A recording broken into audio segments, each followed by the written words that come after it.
Tu viens vérifier? Non. Pour être sûr. Non. Allez, vas-y. Non, non, non, le petit bouton. Non, ça va. Attends, t'as pas de casquette. Non, je peux pas avoir de casquette. Bah, là, on peut le voir. Allez, va voir. Mais non, je veux pas voir. Ah, Bon. t'as pas de casquette, hein? On est bien, pas trop, pas... Pas trop, on est bien, on est bien, Ok. on est bien, on est bien. C'est parti, là. Il y a deux batteries. Enfin, 2 barres de... 2 barres de batterie, de toute façon, on est parti. Attends, je regarde si elles sont. Blablabla. Ok, elles sont. Ah là là. Alors, on fait un clap. On a bien rigolé, hein? Hein, c'était comique, hein? Ok. Bon, allez, c'est parti. Clap.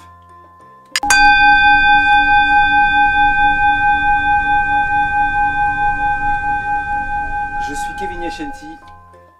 Il est Olivier, bonjour. Et nous sommes Bonjour et Yachanti. Bienvenue au Grand Boudoir. De Noël! Ouais. Ah oui, on est déjà à Noël, là, décembre. Il y a un peu de neige. Hein. Bon. Je sais pas. Je sais pas. Alors. On décide qu'on sait pas. Il nous reste... Ça fait chaud à Noël. Je vais enlever. Tu peux l'enlever, ouais, moi je le garde, je le garde. Bon, on a Ouais, quand même, il faut chauffer Il y là. a quand même, voilà.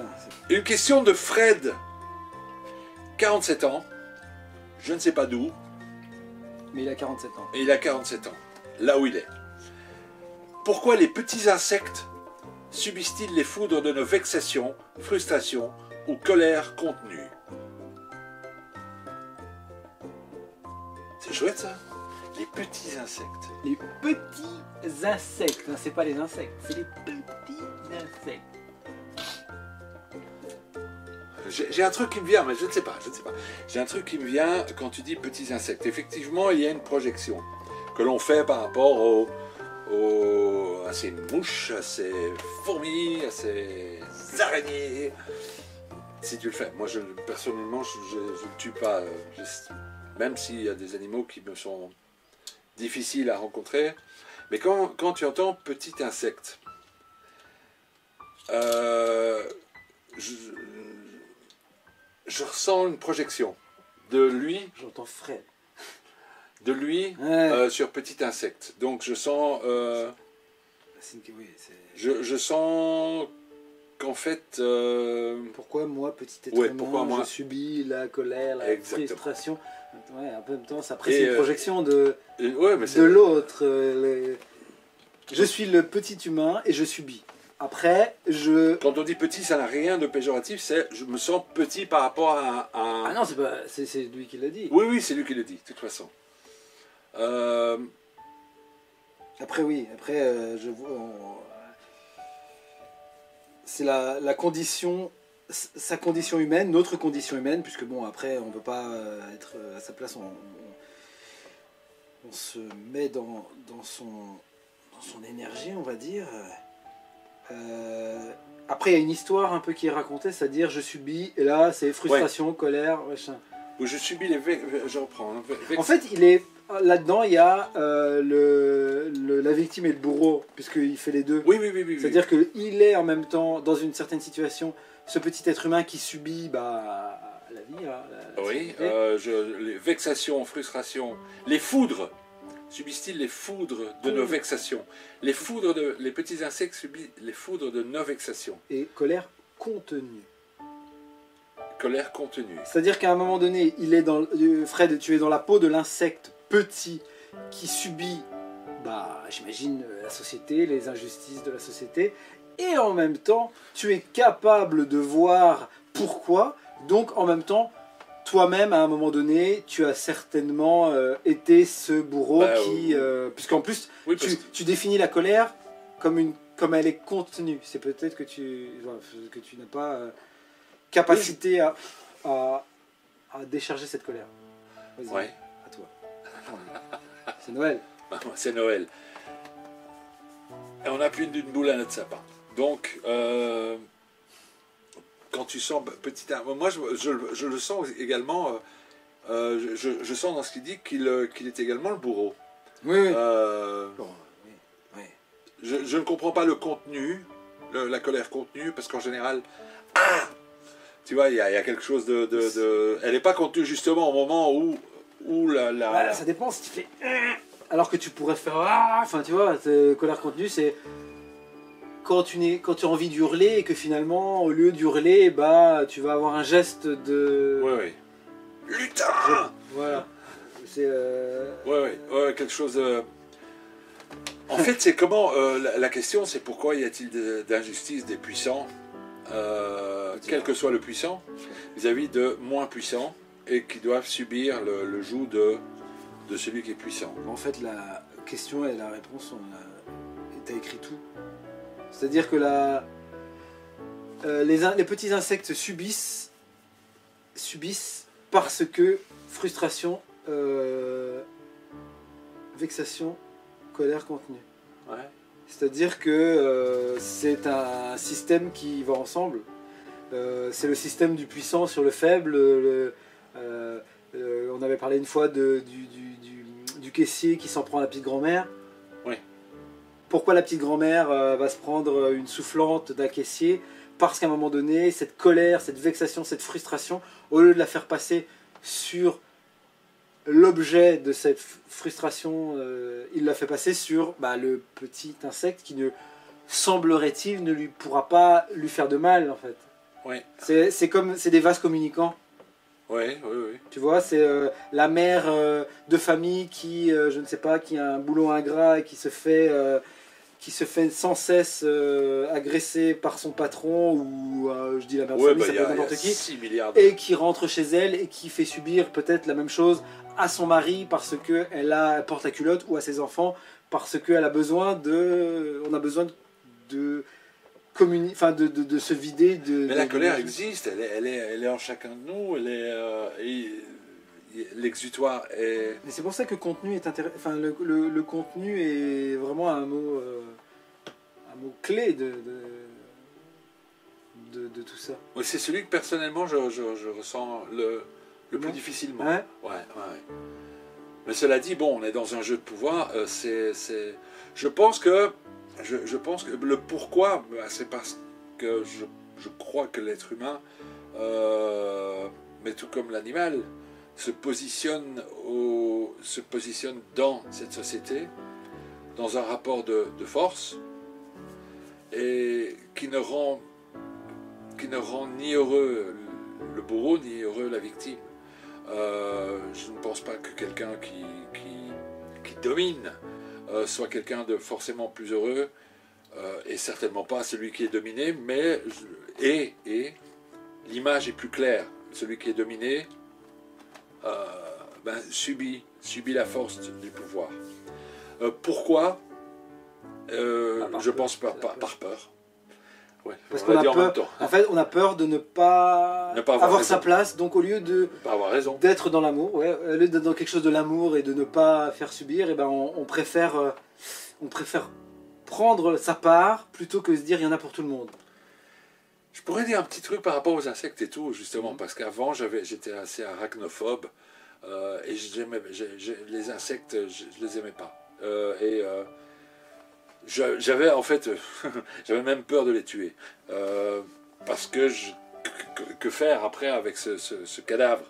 Donc, et dans mon évolution, qui fait que je ne tue pas personnellement d'animaux, même si je mange encore de la viande, et là, je mange encore de la viande, donc quelque part, j'en tue, vu que j'en fais tuer par les autres, c'est totalement lâche. Voilà, je n'ai pas encore de réaction par rapport à ça, mais du moins chez moi, les araignées, on va parler d'araignées, par exemple. Le loyer. Hein?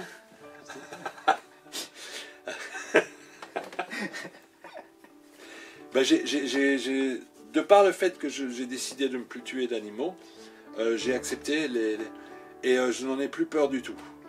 Elles ont leur rôle, mais pas celle-là. Et donc, j'ai essayé d'extrapoler ça sur l'ensemble de ce qu'est ma vie. Les opinions différentes, le pouvoir ne me fait plus peur. Et j'ai l'impression, comme par magie, que je n'intéresse plus le pouvoir. Je ne suis pas une proie à prendre. Et de moins en moins, je suis confronté à un problème de pouvoir ou d'autorité de l'autre vis-à-vis de moi. C'est très très bizarre, mais ça, en ce qui me concerne, à travers mon prisme, ça fonctionne relativement bien. Je n'ai plus... Je n'ai pas peur d'être lâche non plus, dans le sens où on peut l'entendre, je vois une bagarre à l'horizon, je vais m'en éloigner. Ce type de langage, c'est-à-dire la violence, la brutalité, ne m'intéresse plus. Donc quand ça arrivait, je pouvais plier. Je pouvais plier devant... je n'avais rien à revendiquer. T'as envie... Tu es contre moi pour une raison ou une autre, et tu as envie de me frapper. Ok, t'as raison. T'as raison. Ça me fait pas mal du tout de dire t'as raison. Parce que le dialogue là n'est pas possible, et visiblement je n'arriverai pas, vu ton désir de violence, je parle de cette personne qui pourrait m'agacer, ton désir de violence est tellement plus élevé que la cause qu'elle est censée défendre. Ouais, bon, c'est la deuxième fois qu'on dit en même temps.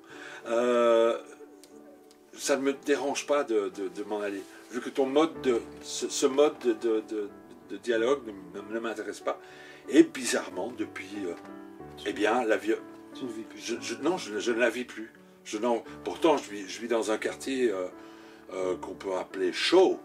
Et, Bronx, Miami. ouais, c'est un quartier chaud. Et non, je ne suis plus atteint par... c'est-à-dire, je n'intéresse plus. Ça ne rentre plus dans ton monde. Ben non, mais ça s'en est écarté. Donc, et surtout, j'ai pris plus confiance en moi par rapport à des points de vue auxquels j'adhère. Et ça irradie ça. Donc je suis moins confronté à cette violence-là. Donc personne n'essaie de... Je ne ressens en tout cas personne essayant de m'écraser. Je ne reçois les foudres de personne, et ni de colère contenue ou non, ni de frustration. Cela dit, là peut-être où tu voulais en venir par rapport à... Quand tu parlais de petits insectes, Ouais. si ce n'est toi, c'est donc ton frère. Je pense à des catégories de population telles que les SDF ou les migrants qui eux, subissent... Mais, ils ont un chemin de vie, je dirais, qui leur est propre, et après on les voit à travers nos yeux. Oui, mais je crois qu'on dans l'idée qu'on est tous, et que ce qu'on voit, on l'est également. Je comprends hein, le point de vue de frère. Oui, parce que c'est vraiment une métaphore, hein. C'est vraiment métaphorique de... C'est bien écrit. Et en même temps, ça se mélange, parce que...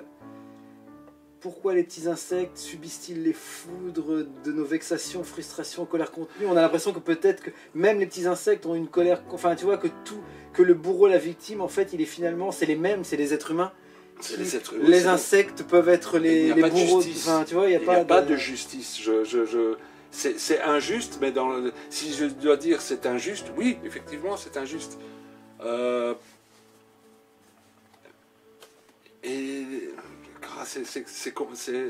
C'est profond, mais ça va très très loin. Ça va très très loin. Évidemment, c'est une question qui propose un débat. Oui. Cela dit, on ne va pas en débattre. Oui. Mais mais l'image de l'insecte est quand même très... Tu pouvais pas trouver plus petit, enfin difficile de trouver plus petit. Pourquoi les virus? Mais bon, les virus, ils sont limite... c'est ce qui est le plus fort, mais c'est vraiment une image de tout petit qui se fait écraser par l'histoire qu'on se raconte, en fait, par les histoires qu'on se raconte, mais qui, dans la vie... fait des bosses, fait de la douleur, qui se retranscrit en violence. Alors on pourrait se poser la question, pourquoi certains les vivent et pas d'autres? Pourquoi toi, d'un coup, tu vivais de la violence avant et plus maintenant? Ouais. Pourquoi peut-être que tu descends dans ton quartier il y a 10 ans et tu te faisais alpaguer par des jeunes et maintenant, ces mêmes jeunes, ils vont venir et tu vas avoir une discussion avec eux? Parce que finalement, la vibration que tu dégages, et bah, ils sont emportés plus par elle que toi, tu es emporté par leur violence. C'est-à-dire que on a tous un côté violent et un côté pacifique, amour, on a tous envie d'être aimés quelque part. La violence, c'est une réponse à une crainte, à une peur, à une ignorance. Donc, Et donc, ce qui se passerait par rapport à des populations, je dirais à des types de populations, sans définir. Merci Joël. À partir de combien une population est normale Joël reviendra tout le temps. Oui, il y a des gens qui suivent leur chemin.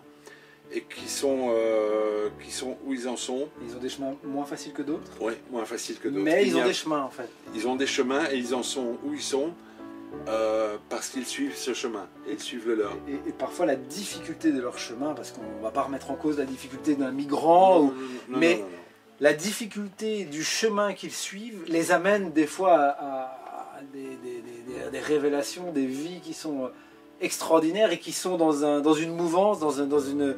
En fait, la vie les oblige à... Tu vois, quand tu es obligé de partir d'un pays en guerre... c'est atroce, hein. Il y a une atrocité là derrière qui est effarante, et on peut s'arracher les cheveux. Mais il y a quelque chose de transcendant, c'est une vie transcendée par rapport à nous qui sommes des Belges, des Français qui vivons dans un petit confort et qui vivons aussi à des moments des bouleversements, mais qui sont moins...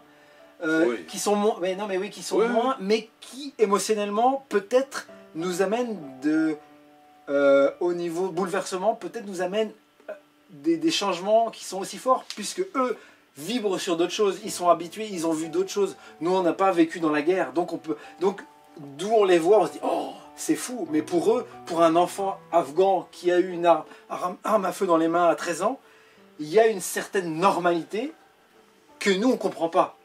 Mais de dire oui... on peut projeter une histoire, on peut se projeter un film. On peut pas se dire, de notre point de vue, on peut pas dire que tous les enfants afghans sont malheureux. Ça, c'est notre vision. Mais je suis sûr qu'il y a des enfants afghans qui vivent dans des situations hyper compliquées, en tout cas de notre point de vue, qui sont peut-être à des moments qui arrivent à vivre un instant présent mieux que des petits-enfants qui sont choyés, machin, et qui vivent une autre violence, en fait. On l'entend, c'est la phrase qu'on entend souvent. Regarde leur sourire alors qu'ils n'ont rien. Ouais. C'est au travers des documentaires qu'on peut voir et tout. Regarde les Indiens, oh là là, t'as vu comment ils vivent, ils sont dans le dénuement total. Et en même temps, à des moments, c'est leur vie, en fait. Et on ne peut pas ressentir ce qu'ils vivent. Peut-être que tu les refoutrais dans une société... comme la nôtre, parce que moi des fois je regarde un peu et je vois des enfants qui sont derrière des tablettes et tout, et tu peux te dire, oh, les pauvres, ils sont complètement lobotomisés, et c'est une autre forme de violence. C'est juste un prisme. En fait, on est dans... C'est exactement comme quand on voit, quand il y a un attentat, et qu'il se passe à côté de chez nous, on se dit, oh, c'est horrible, il y a des gens comme nous qui sont morts, et on en fait tout un truc, alors qu'il y a des attentats tous les jours dans des pays du monde, et on n'a pas la même empathie parce que c'est pas la même nationalité. Et pourtant ils vivent des choses horribles et on n'a pas cette empathie parce qu'on n'arrive pas à se reconnaître. L'événement ne rentre pas dans le cadre de notre film. Et on ne peut pas ressentir la même chose, tout le monde la même chose devant un événement. Un enfant qui meurt, c'est horrible, mais toi, tu vas pas le ressentir comme je le ressens. Et je pense que d'un point de vue spirituel, c'est un travail d'une vie ou de plusieurs vies, ça dépend comment on voit les choses, d'envisager une empathie universelle qui met les êtres humains les êtres humains et par extrapolation l'ensemble de l'univers dans une unité. Quand tu vas mal, je vais mal. Ce que je ressens, je ressens ce que tu ressens. C'est un peu pourquoi on le fait, qu'on fait ces bonjours et Yachenty. Des fois au travers de questions qui semblent banales ou même, je vais dire, conne ou ça ne l'est pas. Mais on tend vers ça. Et enfin, du moins, depuis que je le fais, et c'est un peu mon cadeau de Noël, je me sens de mieux en mieux au travers la proposition de pouvoir m'exprimer au travers de mon prisme. On l'avait dit dès le début de ces boudoirs et grands boudoirs, on ne veut pas répondre à vos questions. On grandit nous, à travers le prisme de vos interrogations ou de vos affirmations ou de vos réflexions. Ouais, c'est notre ressenti en fait. Et c'est notre ressenti qui nous fait... voilà. En fait, notre ressenti vis-à-vis de vos questions, c'est des facettes de nous. Oui.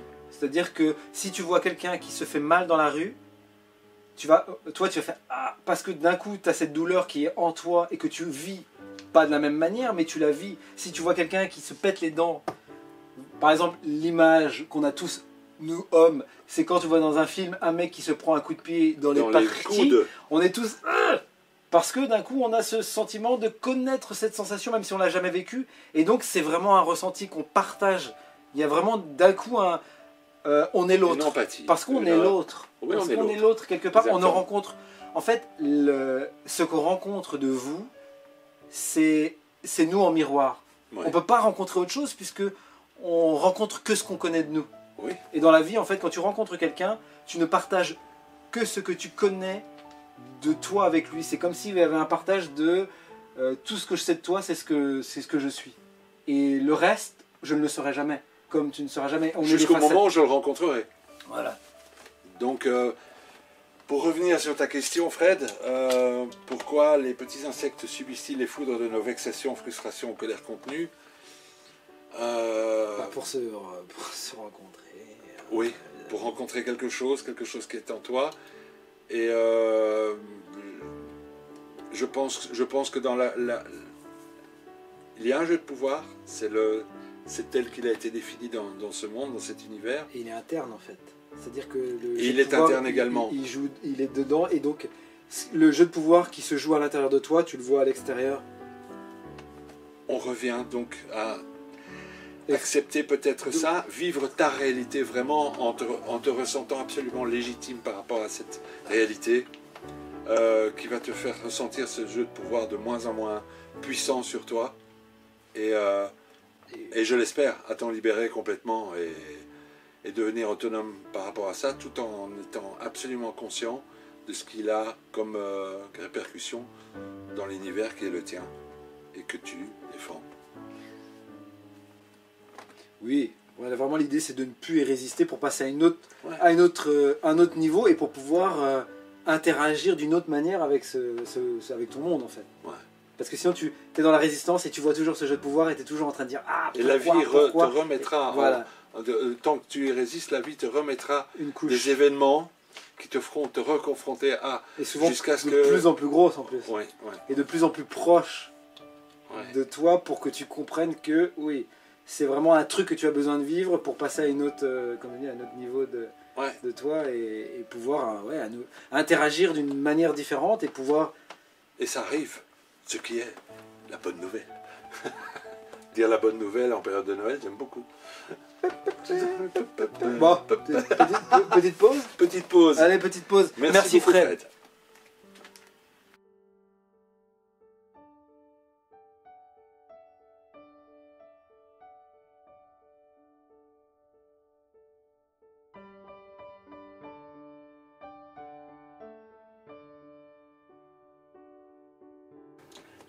On a une question, ouais. Deux. Parce qu'il y en a qu'on a déjà... Voilà. Ah ouais. Michel, qu'on ne sait pas d'où elle est, mais qu'elle a 65 ans. Comment choisir ses amis? Comment se séparer de son doudou si ce n'est pas soi? Quel est l'impact sur le futur? Et comment être bien avec sa famille en les protégeant? Je sens déjà la question d'une personne responsable, mais il n'y a pas de mais. Responsable et qui est en relation avec l'enfance. Donc je répète. Comment choisir ses amis? Quoi? Comment se séparer de son doudou si ce n'est pas soi? Ah oui, je crois avoir compris là. J'étais pas clair au Mais, départ. Comment se séparer si c'est pas toi qui t'en sépare? Si on te le prend. Et quel est l'impact sur le futur là? Oui, quel est l'impact sur le futur? Voilà. Ok. Et comment être bien avec sa famille en les protégeant. En fait, il y a trois questions. On va essayer de voir comment on peut regrouper tout ça. Comment choisir ses amis? Si on commençait par ça. Parce qu'à mon avis, c'est assez court. Il y a quelque chose qui me... N'as-tu pas l'impression que ce sont tes amis qui te choisissent? J'aimais bien, il y avait une phrase... un ami est quelqu'un qui te connaît vraiment très bien et qui t'aime quand même. Voilà. Je trouve ça... Je crois que... Oui, ce sont des phrases un peu des lieux-dits, lieux-dits, non, des choses dites. Mais je crois que tes amis, tu choisis pas tes amis. Si tu veux un point de vue plus profond, tel que je le ressens,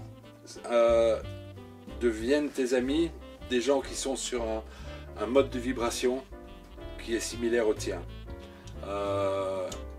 Ce qui en fait que ce qu'ils font dans la vie, ce qu'ils pensent, du moins leur mode de fonctionnement, ou que ce soit financier, ou qui soit totalement différent de toi.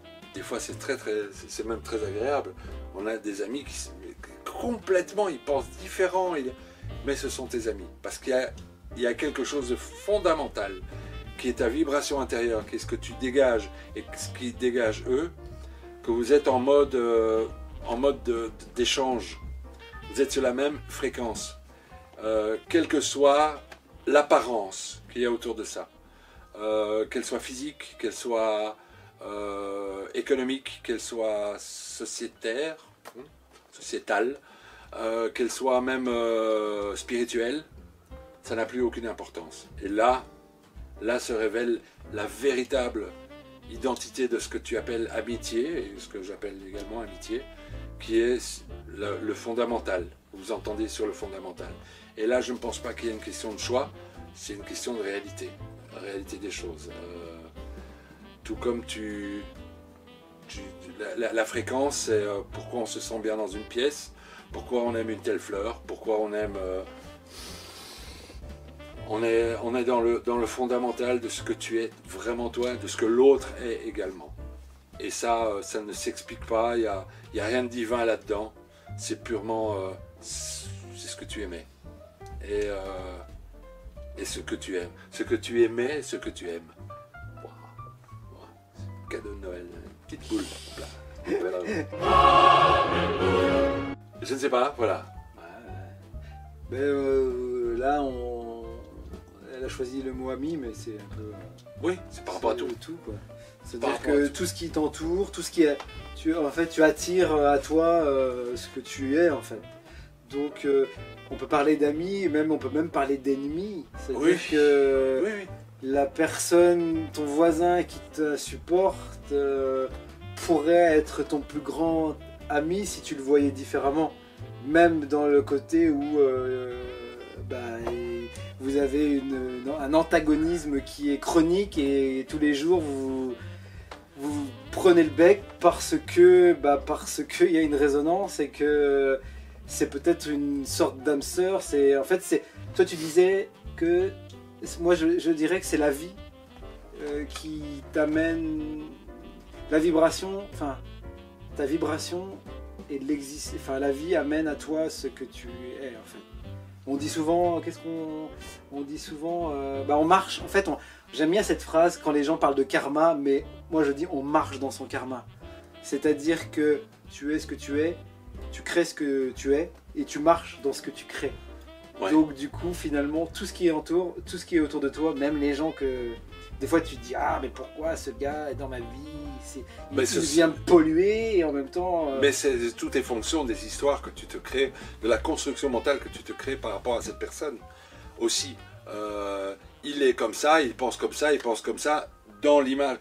Par exemple, certains voisins, je disais, on ne les connaît pas, mais ils ont ça, ça. Donc ils doivent être comme ça.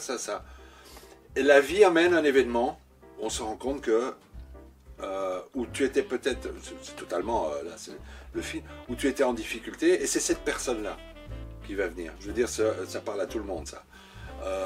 Ou des gens qui au départ, on a un ressenti parce qu'on s'est créé un truc, ah il doit être comme ça, il doit... ou j'aime pas ses fringues, il s'habille comme un plouc. Et donc ça doit pas être quelqu'un de bien. Et puis ce fait que la vie t'amène à un événement qui te met en relation avec cette personne, et waouh, il y a une découverte. Ça déconstruit complètement le film que tu t'es fait par rapport à une réalité du moment qui n'est qu'un échange de vibrations entre cette personne et toi, qui fait que waouh, tu t'accordes absolument à elle, et puis en fait, il y a une illusion de choix dans tout. On a l'impression qu'on choisit, mais en fait, c'est la vie qui choisit. Ouais. Et c'est soit on se laisse aller à la vie, donc du coup, il y a une cohérence de choix, ou soit on n'écoute pas cette petite musique et on va contre parce qu'on a des croyances qui ont été amenées par des injonctions qu'on a reçues depuis qu'on est petit, par une éducation, par la société qui nous montre comment il faut être, pourquoi, etc.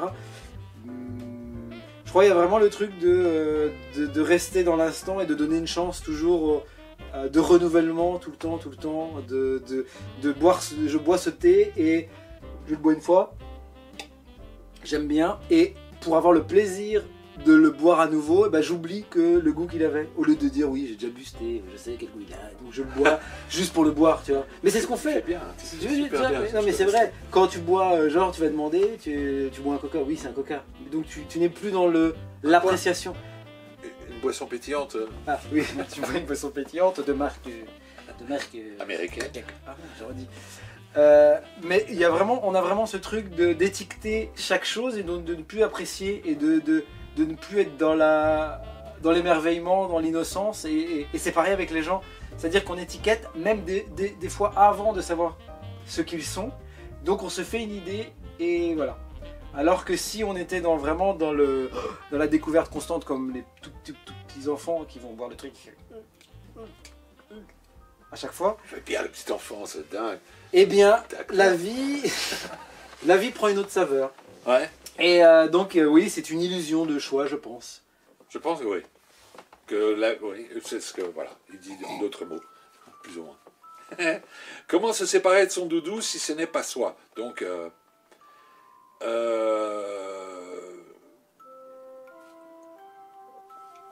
donc si ce n'est pas soi, tu penses? Oui, on va devoir faire un choix. Tu es d'accord? Parce que moi, le soir, ça résonne un truc de... Oui, mais bon, se séparer de son doudou. Le doudou étant symboliquement... Alors, c'est assez drôle parce que c'est une femme donc, de 65 ans qui parle de l'enfance. Oui. On est d'accord? Donc, qui pose une question, peut-être à travers un enfant qu'elle connaît et qu'on lui a enlevé son doudou, etc. Mais finalement, cette question se rapporte à elle.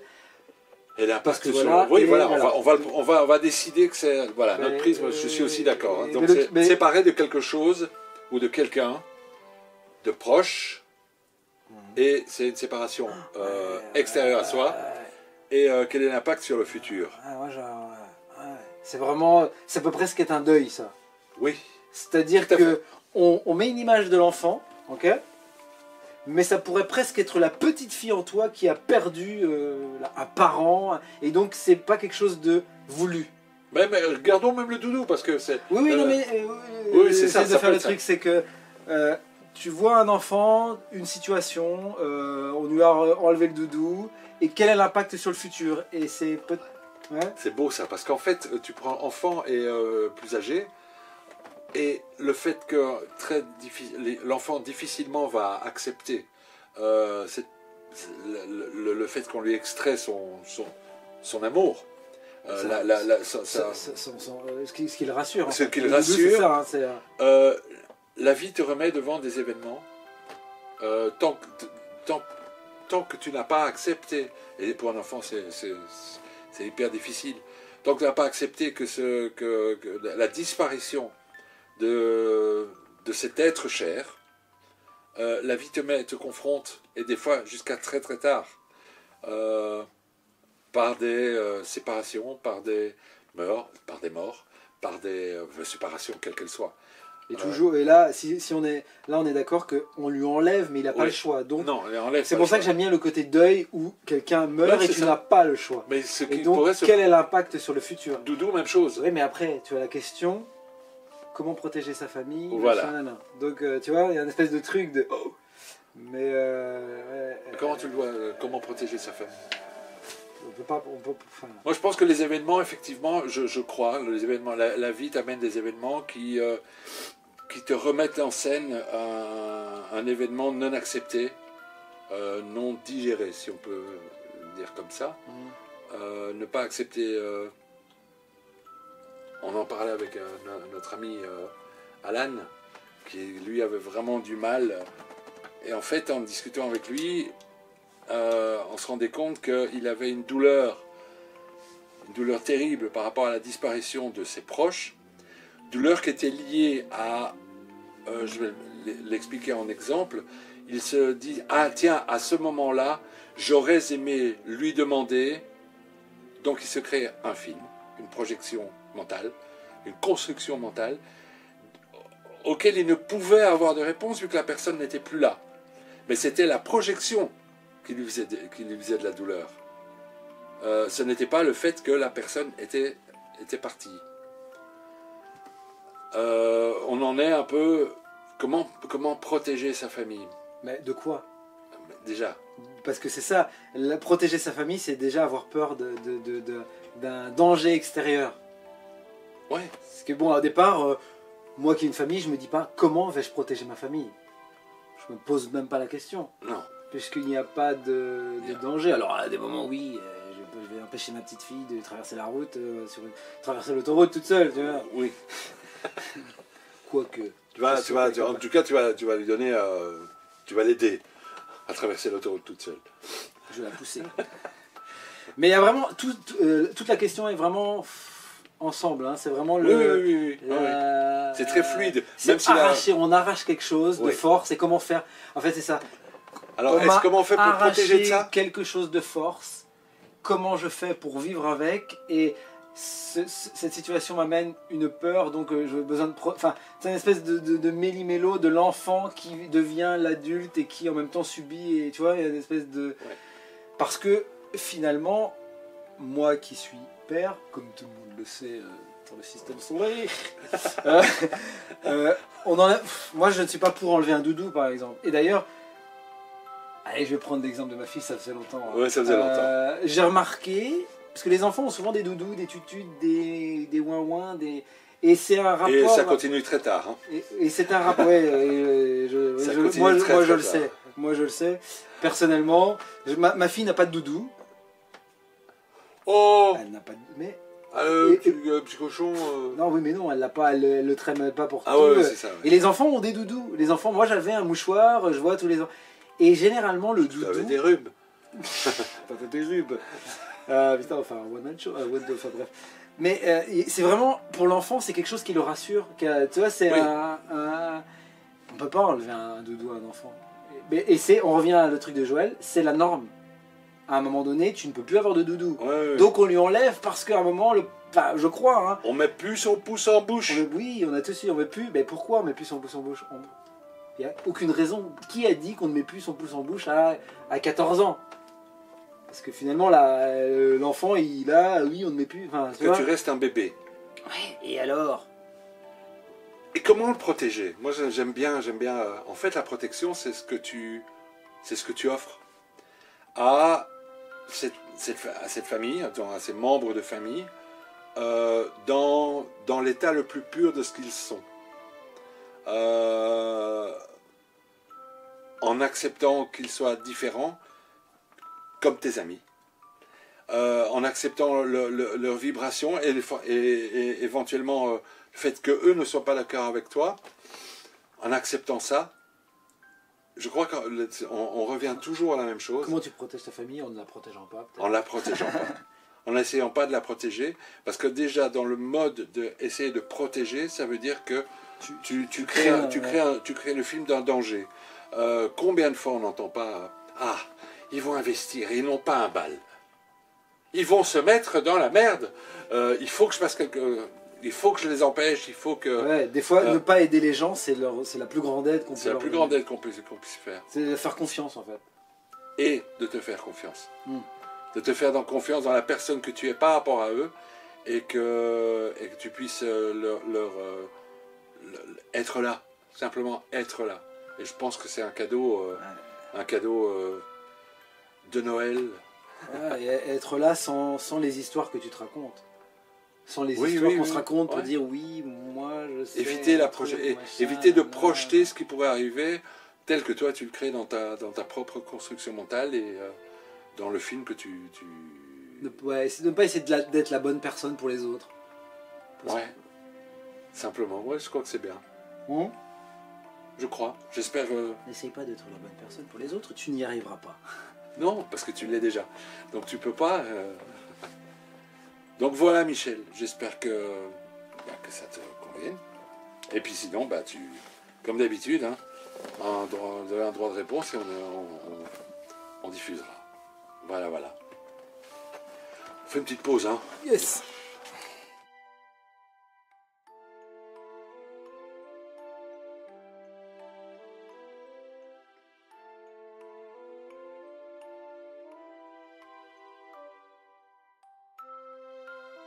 Et nous avons pour terminer donc... Nous avons, oui, ouais, on a choisi. Joël.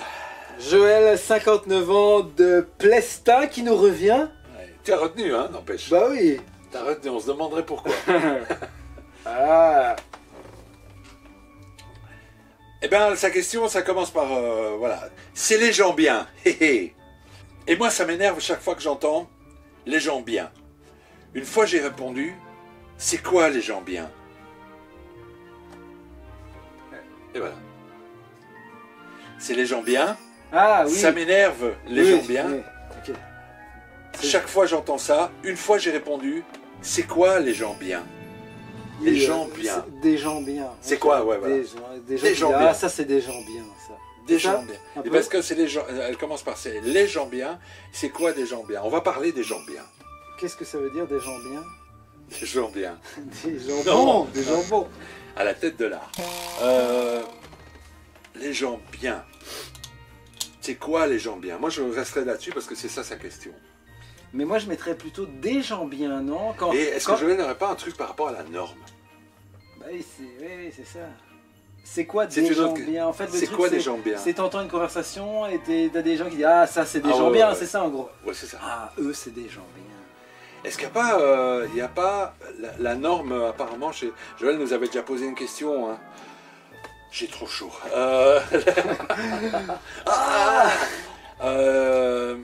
Oui, par rapport à la norme, la normalité. Et là, maintenant, on est sur les gens bien. Cela dit, c'est une autre question. Les gens bien, ça n'existe pas. Je crois qu'on est toujours le dieu d'un et le con d'un autre. Le gens bien. On est toujours le gens bien. On est tous des gens bien. Parce que dans le bien, déjà, il y a la notion, de nouveau la notion de gentil, méchant. Personne ne se dit, ce matin, je vais me lever, et aujourd'hui, je vais être le méchant. Non, ça existe dans le cinéma, et encore, c'est à travers notre prisme qu'on décide que Lui il est bien. lui il est bien, lui il est pas bien. Donc des gens bien, c'est quoi les gens bien? Je puisse comprendre que ça t'énerve. Apparemment tu as, Joël, un problème par rapport à la norme, par rapport à la règle, la normalité, et ça t'indispose, ça t'agace. Ça t'agace. Et je pense que j'ai envie de raisonner là-dessus. Après il faut je veux dire.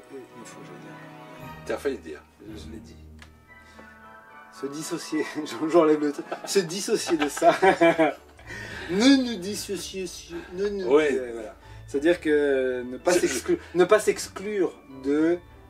Les autres disent c'est des gens bien. Moi je n'aime pas ça. Ça veut dire que quelque part peut-être que aussi toi tu as l'idée des gens bien. C'est certainement. Comment te situes-tu? Oui, voilà. Parce que moi si quelqu'un dit c'est des gens bien.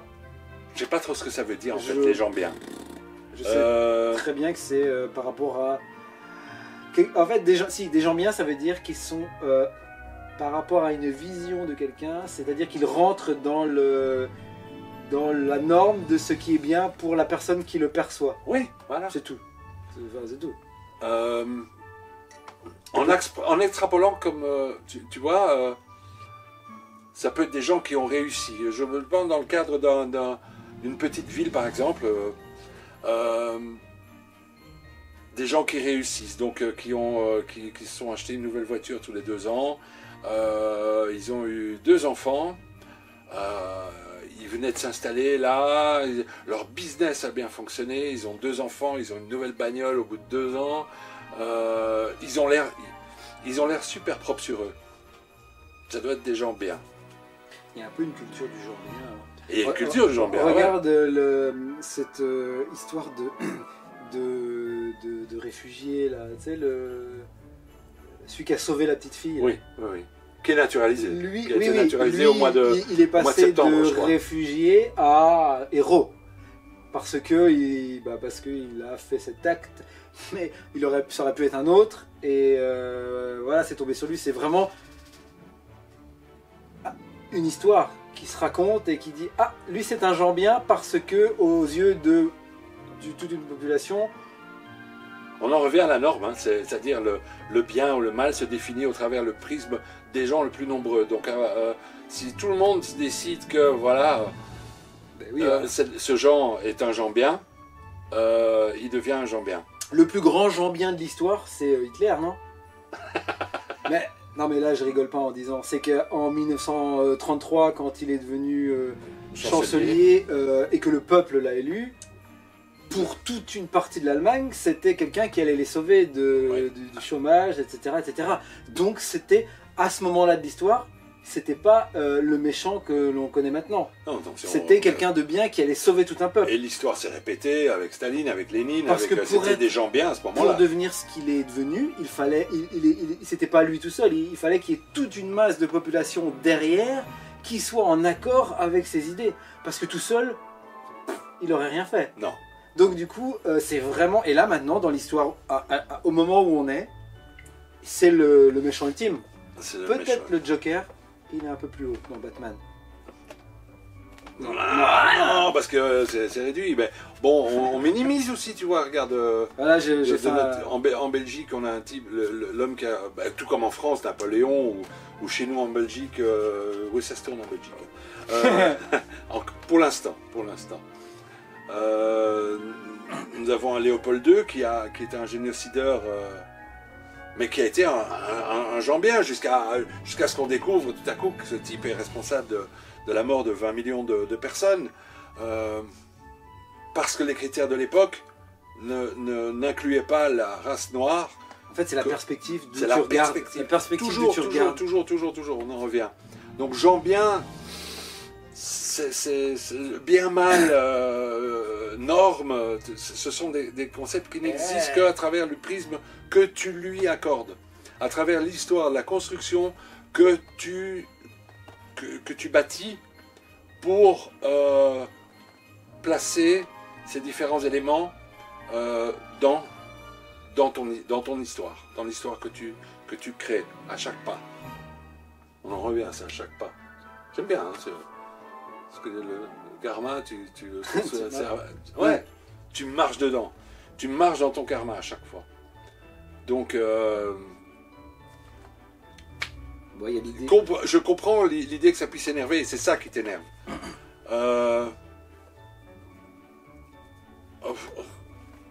Essaie de voir dans quelle manière tout ça, ce concept ne rentre pas dans une construction mentale que tu es en train de te faire. Et certainement. Je veux dire, certainement, il y a des gens que tu vas appeler des gens bien. Ah, ce sont des gens bien. Parce qu'on s'est tous dit, ce sont des gens bien, parce qu'ils rentrent dans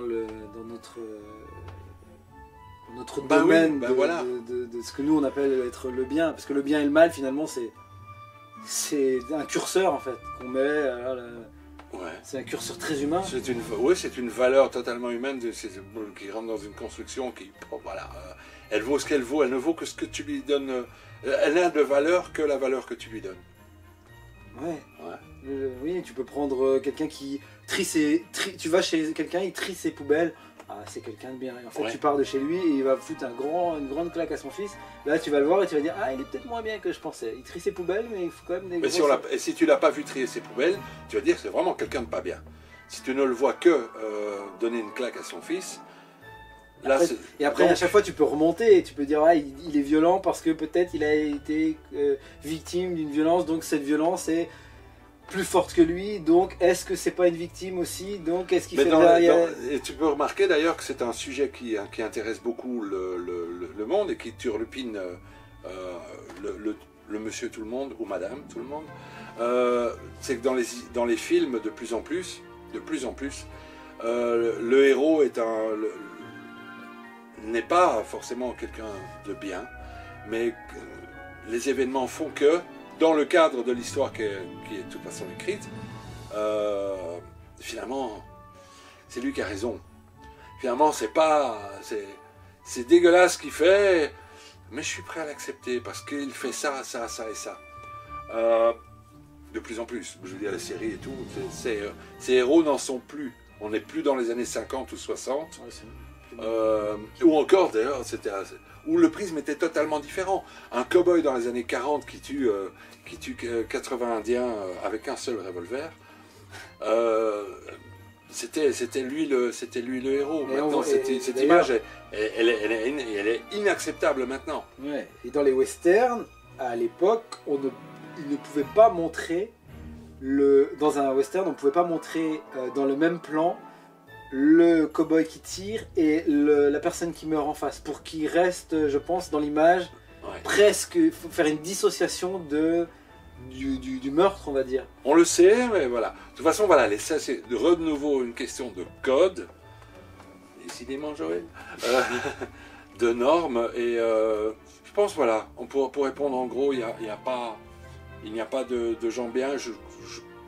Ça va arrêter. Le fait de l'envisager, qu'il n'y a pas de gens bien, de gens mal, ben, ça va arrêter de t'énerver. En fait, Et puis là, en période de Noël, s'énerver, il n'y a que c'est pas bien. Il n'y a que des gens à qui on donne une chance. Que tu donnes une chance. Voilà. Ben voilà, je trouve qu'on est plus ou moins... On va ouvrir nos cadeaux. Ouais, on va faire ça. Bon, bah c'était là, le... Facebook. Bah oui. Facebook, YouTube. Nous sommes sur Facebook, il y a la page, voilà. Ça va Il y a la s'afficher. page. Il y a YouTube. Et toujours, si vous avez toujours envie de continuer à nous financer pour pouvoir nous voir, parce pour qu'on n'a continuer. toujours pas notre matériel. Il reste Tipeee, donc vous allez avoir les informations Et partager. Et Partagez, commenter. Et envoyez des questions. N'hésitez pas, on est là. On vous souhaite une bonne fin d'année 2018. On se retrouve en 2019. Ouais. Ah bah oui, tout de suite. On est comme ça, nous. Allez hop, c'est fini 2018. Et ceci n'est Joyeux Noël.